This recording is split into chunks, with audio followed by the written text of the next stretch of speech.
자, 다음 사연입니다. 이거는 검도소년2님께서 9월 24일 남겨주셨어요. 고등 내신 학원들 숙제 점점점입니다. 이거는 펜타키 선생님 읽어주시죠.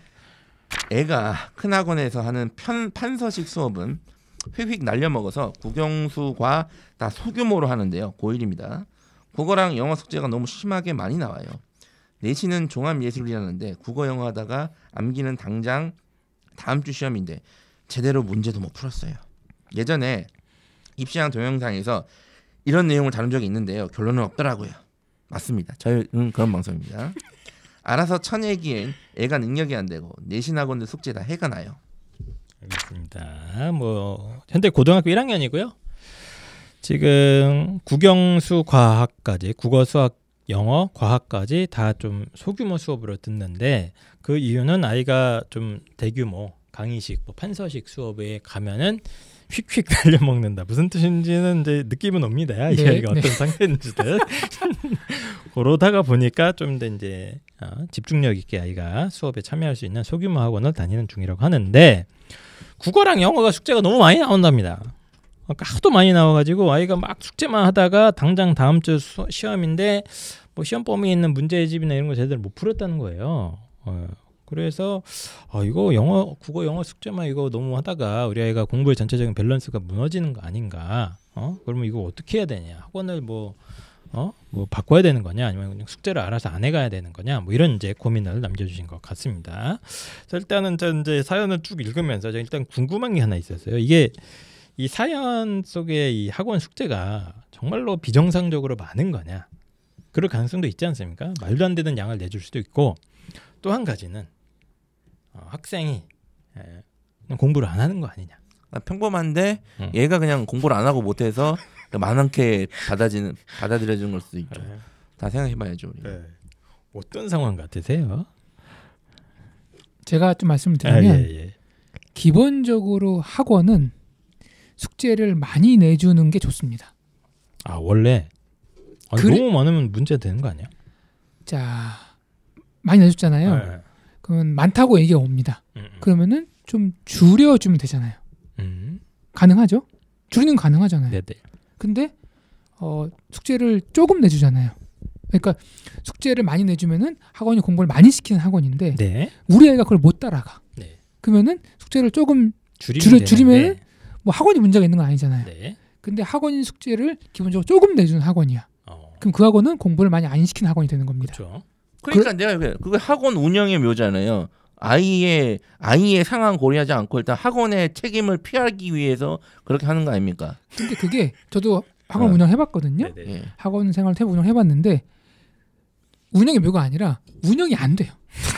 뭐야? 숙제 조금 내주면 그 너무 항의 전화가 많이 와서 그러니까 우리 어머님들은 우리 애가 뭐 너 놀고 있어. 숙제 다 했는데?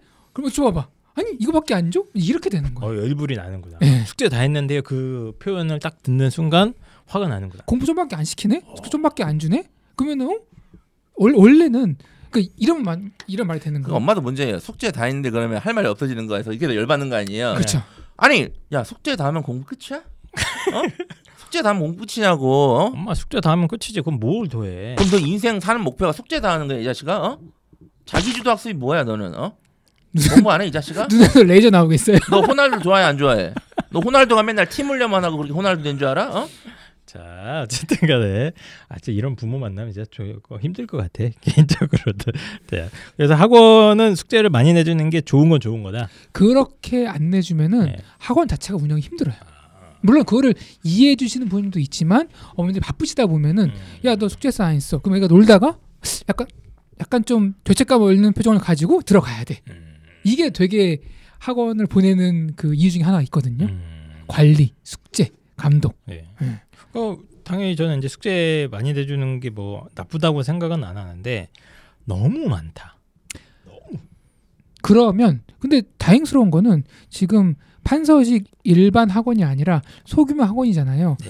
아마 개별적으로 숙제량은 조절 가능한 것 같거든요. 소규모 학원이니까. 그러면 얘기해서 어차피 애가 숙제를 다 못해가고 있으면 선생님의 어떤 조치가 있었을 텐데요. 그런 것까지는 얘기가 없어서 그게 있는데도 아이가 감당을 못하는 건지 아니면 그렇게 얘기하고 좀 꺼려서 얘기를 못하고 있는 건지 그건 좀 판단이 안 됩니다. 저는 뭐 그냥 쉽게 생각하자. 일단 국영수 과를 다 하고 있으니까 소규모로 어쨌든 그 중에 국어 영어가 많다는 거잖아요. 네. 그러니까 일단 숙제 양이 많은 것 같긴 해요, 확실히. 네 과목을 다 하고 있는 거잖아요. 네네. 예, 국어 영어만 하고 있는데 국어 영어 숙제가 많다는 거는 그건 좀 따져봐야 될 문제긴 한데 네 과목을 다 하고 있으니까. 그리고 여기 보면 지가 알아서 혼자 못한다고 적혀 있는데, 그러니까 1000에게는 애가 능력이 안 된다. 그러니까 자기가 알아서 판단해서 필요한 것만 딱딱 해낼 수 있는 능력이 없다. 즉 자기주도 학습 역량은 없는 아이란 얘기예요. 아니 그건 앞에 다 써 있어요. 그렇죠. 네. 예. 그러니까 당연히 자기주도 학습 역량이 있는 애들은 숙제도 알아서 딱딱 조절해서 필요한 것만 하잖아요. 근데 그걸 못 하는 거예요. 그래서 저는 당연히 자기주도 학습 역량이 없는 아이들한테는 일단은 뺑뺑이가 그래도 상수다. 그래도 뺑뺑이가 상수는 맞아요. 뺑뺑이가 뭡니까 또? 그러니까 너는 생각하지 마. 그냥 하라는 대로 해. 지금 눈앞에 있는 거 그거 풀어. 야 질문하지 마. 질문은 해야죠. 그런데 질문하라 그러면 언제 끝나 이런 거 물어보거든요. 그런 질문하지 마. 진짜 일찍 가도 돼요? 언제 끝나요? 화장실 가도 돼요? 요게 3대 질문인데 생각하지 마, 질문하지 마, 계획하지 마. 네. 그냥 여기 있는 거 외워, 여기 있는 거 풀어. 이렇게. 그러니까 저는 맞다고 봐요. 다만 시험 기간은 종합 예술이지 않습니까?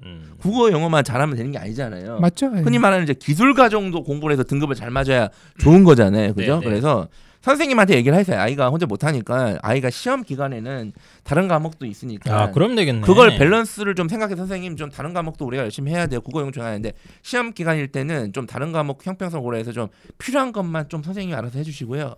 시험 기간 아닐 때는 국어 영어 중요한 거 아니까 그냥 해주세요. 뺑뺑이로. 또 이런 문제가 있습니다. 이제 그렇게 나오면은 이제 학원에서 이렇게 얘기를 합니다.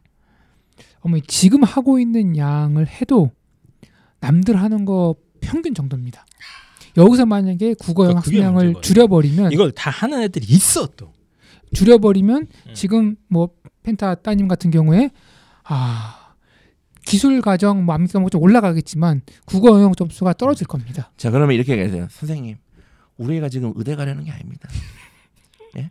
병원만 안 가도 됩니다. 그럼 이제 이렇게 나옵니다. 의대가 아니라 지금 대학을 가느냐 못 가느냐 정도의 학습량을 말씀드리는 겁니다. 선생님 이렇게 다 해야 대학을 간다고요? 그렇게 해도 못 가는 애들도 있습니다. 그래서 제가 돈 주고 선생님한테 필요한 내용을 하라고 지금 의뢰를 하는 거 아닙니까? 돈을 제가 왜 주는 거예요 선생님들한테? 또 아니 그렇게 할 거면 다 시키지. 내가 다 문제 있어서 다 하라고. 상황극 재미는 있다. 그걸 잘 연출을 해서 대본을 잘 써봐. 이게 재밌을 것 같아. 근데 어쨌든 간에 그러니까 저는 이 사연을 읽으면서 이제 근본적인 질문은 과연 그렇게까지 숙제가 많은 게 맞나 하는 생각은 사실 계속 하고 있습니다. 왜냐하면 아이 능력 대비 많다는 거죠. 그러니까 그거야. 내가 봤을 때는 아이의 현재 여러 가지 역량이나 뭐 생활 습관이나 공부 양이나 이런 거 대비 많게 느껴져서 그게 이제 어머님이나 이제 학생이 느끼기에는 많다라고 주장을 할 수 있으나 그냥 전체적인 공부량이 좀 아직 많지 않은 게 아닐까 하는 생각입니다. 그러니까 새끼가 문제잖아요. 저는 개인적으로 그런 일단은 것도 있다. 이해는 하는데 그래서 아니 시험 기간에는 어쩔 수 없잖아요. 그러니까 그 애가 문제가 있는데 그것까지 알고 계시니까 그걸 고려해서 필요한 만큼만 딱 해달라. 그리고 얘가 솔직히 국어 영어를 미친 듯이 해야 될 정도의 아이라면 솔직히 그냥 시험 기간에만 집중해서 성적 받을 수 있는 과목들도 많거든요. 그러니까 종합 예술이라고 제가 말씀드렸잖아요. 네. 어쨌든 간에 이제 지금 문제는 이 학생이 지금 고등학교 1학년이에요. 1학년이고 그래서 지금 당장 내신 등급이 나와야 되기 때문에 이제 펜다기 선생님 말씀은 평소에 뭐 숙제량을 줄일 필요는 없을 것 같으나 이제 시험 기간만큼은 좀 합의를 해서 시험 기간이니까 좀 뭐 수학 이런 것도 중요하잖아요. 그러니까 이제 다른 과목도 할 수 있게 숙제량을 좀 조절하면 좋겠다 이런 말씀이신 것 같고. 저는 개인적으로 영어 숙제가 많은 건 좀 이해가 안 됩니다. 네. 자 영어 선생님. 뭐가 이해가 안 되죠? 국어랑 수학 숙제가 더 많아야지. 영어 같은 경우에는 일단은 평소에 이렇게 숙제를 많이 할 필요가 있는가. 단어를 차라리 중심으로 단어를 틈틈이 외울 수 있는 어떤 그런 압박. 예를 들어서 매일 단어 테스트를 해서 뭐 10개를 한다 그러면 8개부터는 한 대씩 때린다는 거. 우리 때 방식. 그 단어가 숙제입니다. 그러니까 단어 암기 이런 게 숙제다. 단어 암기가 숙제예요. 그러니까 사실은 영어 학원의 가장 큰 어떤 숙제량 차지하는 게 단어 암기. 단어 암기예요. 외워 와서 시험 보고 테스트 보고 떼찌떼찌 하고 그다음에 이제 재시험 보고 이 과정이 사실은 영어 실력의 핵심인데 네. 이게 혼자 안 되니까 이제 그게 보통 조금 잘하는 친구들 위주의 양을 주다 보니까 기초가 부족하면은 그러니까 저 친구는 1시간 만에 100개를 외웠어. 근데 나는 1시간 만에 10개밖에 못 외워. 그러면은 내가 훨씬 더 부담이 되는 거 아니야. 90개 더 외워야 되는 거니까. 그러니까 모르는 단어를. 양으로 이렇게 하면 부담이니까 네. 우리 때 전통적인 방식. 뭐죠? 빠따? 몽둥이. 압박을 주자. 자 어쨌든 간에 뭐 그거는 입시왕의 공식적인 의견이 아닙니다. 펜타키 선생님의 계속된 사견이라는 오늘 거를 허언을 많이 하시네요. 네. 네. 사과드리고요. 네. 자 어쨌든 간에 근데 정말로 이런 경우가 있는데 숙제가 그냥 객관적으로 너무 많은 경우에는 이게 근데 선생님이 합의하면 받아주는 분도 있지만 되게 강요한 분이 있더라고. 그런 거 어떻게 합니까? 너무 그러니까 그거를 저는 선생님들이 학원 선생님들도 내 과목만 잘 가르치는 그게 될 게 아니에요. 어쨌든 요즘 입시는 종합이기 때문에 네. 솔직히 이런 선생님들도 많거든요. 내가 영어 선생인데 영어 100점이야. 나머지는 내가 미친 듯이 조져가지고 영어 100점 안 했어. 나머지는 막 30-40점이야. 그럼 난 신경 안 써. 이런 선생님 되게 많거든요. 그러면 안 된다. 그건 롱런하는 비결이 아니다 오히려. 맞습니다. 함께 잘 가야 된다. 예. 그래서 뭐 숙제가 진짜 객관적으로 너무 많은 상황이라면 이거는 이제 고등학생이면 진짜 항의를 해야 돼요. 예, 그런 경우가 가끔 저도 보는데 선생님이 개인적인 어떤 신념과 철학이나 이런 게 있으셔서 이렇게 밀어붙이시는 분들이 간혹 있는데 사실 이제 입시 전략적인 측면에서 매우 안 좋다. 그리고 제가 만약에 교체까지도 생각을 했는데 교체. 제가 영어 선생님이 이렇게 할게요. 야 선생님이 진짜 필요한 것만 숙제 이만큼 드릴 테니까 대신 너 통합사회랑 통합과학 이거 해. 선생님이 이것까지 검사한다. 이렇게 하면 100점 사교육 선생님입니다. 이렇게 알겠습니다. 해야. 그래서 뭐 정 안 되면 이제 학원을 교체해야 될 수도 있을 것 같은데 일단 저는 이 검도소년 2님 사연에서는 이 학생 자체가 일단 공부량이 많은 것 같지는 않아요. 네. 여러 가지 이제 힌트를 봤을 때는 그래서 공부량을 전체적으로 늘릴 수 있는 어떤 그렇죠. 생활 습관이나 뭐 아이를 또 어디 가둬놓는다거나 뭐 이런 식의 조치가 좀 더 필요하지 저는 뭐 않을까. 학원을 항상 교체할 때 학원이 잘못해서 교체하는 건 없다고 봐요. 그냥 우리 애를 교체할 수 없으니까 학원을 교체하는 겁니다. 네. 그래서 이제 숙제 다 끝나고 뭘 해야 할지를 고민하게 만드는 정도로 이제 공부량이 많아지면 이 모든 문제가 깔끔하게 해결되지 않을까 이런 생각이 좀 듭니다. 그래서 숙제 많다고 헛걱다는 아이들을 이렇게 어디 가둬놓자. 공부밖에 할 수 있는 게 없게 이런 솔루션도 한번 저는 생각을 해봤습니다. 그럼 다음 사연으로 넘어갈게요.